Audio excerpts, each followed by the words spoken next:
Bismillahirrahmanirrahim. Assalamualaikum warahmatullahi wabarakatuh.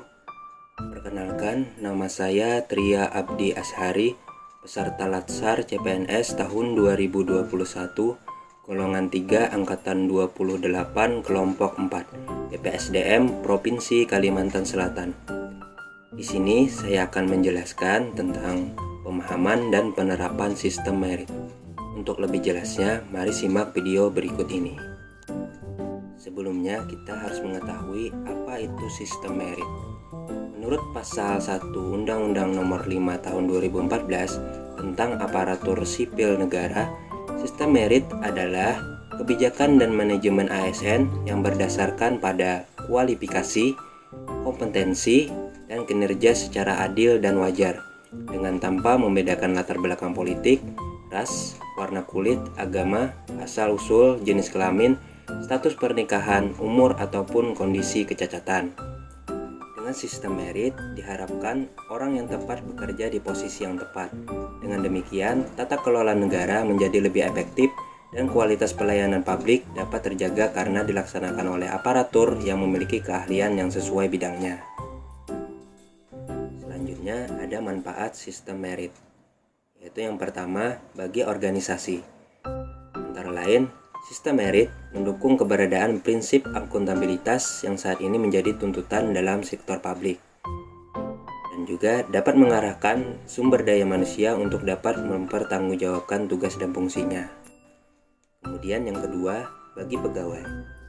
Antara lain, menjamin keadilan dan juga menyediakan ruang keterbukaan dalam perjalanan karir seorang pegawai, dan juga memiliki kesempatan yang sama untuk meningkatkan kualitas diri. Selanjutnya, menjamin pelaksanaan sistem merit. Pemerintah mengeluarkan beberapa peraturan seperti Undang-Undang Nomor 5 Tahun 2014 dan juga Peraturan Pemerintah Nomor 11 Tahun 2017 tentang manajemen pegawai negeri sipil. Kemudian, ada lembaga yang menjamin sistem merit dalam pengelolaan ASN, yaitu antara lain Kementerian Pendayagunaan Aparatur Negara dan Reformasi Birokrasi atau Kemenpan-RB. Kemudian ada Komisi Aparatur Sipil Negara atau KASN. Selanjutnya, pelaksanaan sistem merit. Berikut adalah gambaran mengenai pelaksanaan sistem merit dalam beberapa komponen pengelolaan ASN yang terdapat dalam Undang-Undang ASN. Yang pertama yaitu perencanaan. Setiap instansi pemerintah dalam menyusun dan menetapkan kebutuhan pegawai harus didasarkan pada analisis jabatan dan analisis beban kerja. Yaitu antara lain, yang pertama, perencanaan kebutuhan pegawai harus mendukung sepenuhnya tujuan dan sasaran organisasi.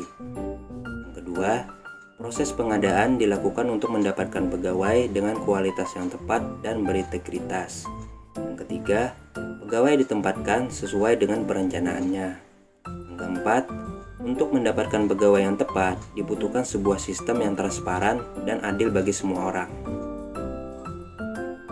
Kemudian, monitoring, penilaian, dan pengembangan. Jaminan sistem merit dalam monitoring dan penilaian antara lain dapat diwujudkan dengan pertama, pangkat dan jabatan dalam ASN diberikan berdasarkan kompetensi, kualifikasi, dan persyaratan jabatan. Yang kedua, pengembangan karir ASN dilakukan berdasarkan kualifikasi, kompetensi, penilaian kinerja yang mencerminkan kebutuhan instansi masing-masing. Yang ketiga, mutasi pegawai dilakukan dengan mempertimbangkan kualifikasi, kompetensi, dan kebutuhan instansi. Yang keempat, penilaian kinerja dilakukan dengan dasar kinerja sesungguhnya dari seorang pegawai. Yang kelima, promosi pegawai dilakukan dengan berdasarkan pada kinerja pegawai dan bukan pada pertimbangan subjektif. Selanjutnya, penerapan sistem merit, di mana pada tahun 2019 diadakan seleksi CPNS di Kabupaten Tabalong.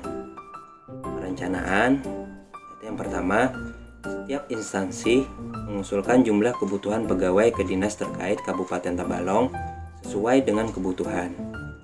Yang kedua, proses pengadaan dilakukan secara terbuka dan diumumkan melalui website resmi Kabupaten Tabalong. Yang Yang ketiga, pegawai ditempatkan sesuai dengan perencanaan. Yang keempat, proses seleksi dilakukan melalui sebuah sistem yang transparan dan adil, yakni CAT-BKN. Kemudian, penerapan sistem merit, monitoring, penilaian, dan pengembangan, yaitu antara lain yang pertama, pegawai menyusun kenaikan pangkat dan jabatan dengan jangka waktu yang ditentukan. Kemudian yang kedua, pegawai atau buruh diberi kesempatan untuk mengembangkan karir ASN seperti PPG bagi yang sudah memenuhi syarat, serta diberi kesempatan untuk mengikuti pelatihan dan seminar yang diadakan oleh pemerintah ataupun swasta. Mungkin itu saja yang bisa saya sampaikan mengenai pemahaman dan penerapan sistem merit. Saya akhiri. Wassalamualaikum warahmatullahi wabarakatuh.